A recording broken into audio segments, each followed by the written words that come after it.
Untuk mendukung Belajar Bentar, kalian bisa mengklik subscribe. Halo, selamat datang di channel Belajar Bentar.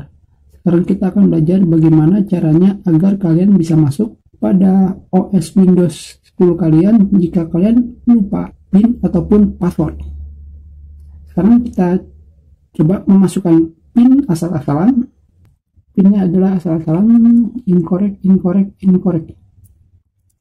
Kita masukkan terus.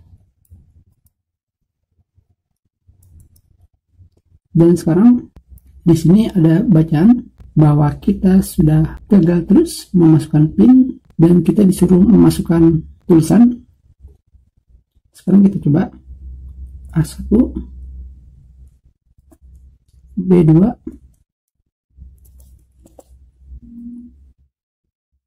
C3.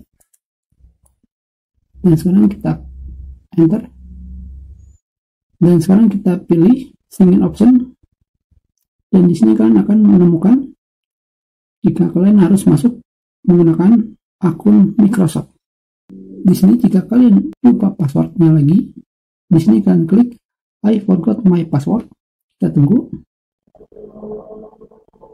Dan sekarang kalian harus memasukkan akun Microsoft kalian. Dan sekarang kita klik next.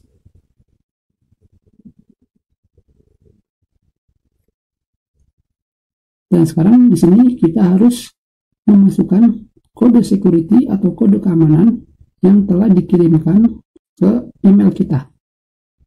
Dan sekarang di sini kita harus menuliskan alamat email kita.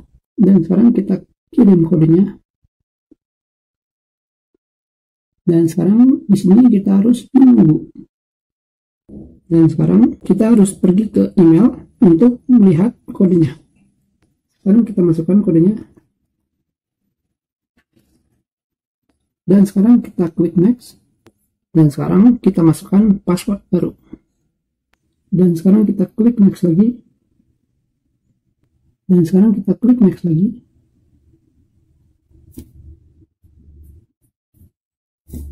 Dan sekarang kita masukkan password baru. Dan sekarang kita klik enter. Dan sekarang kita sudah berhasil masuk ke Windows.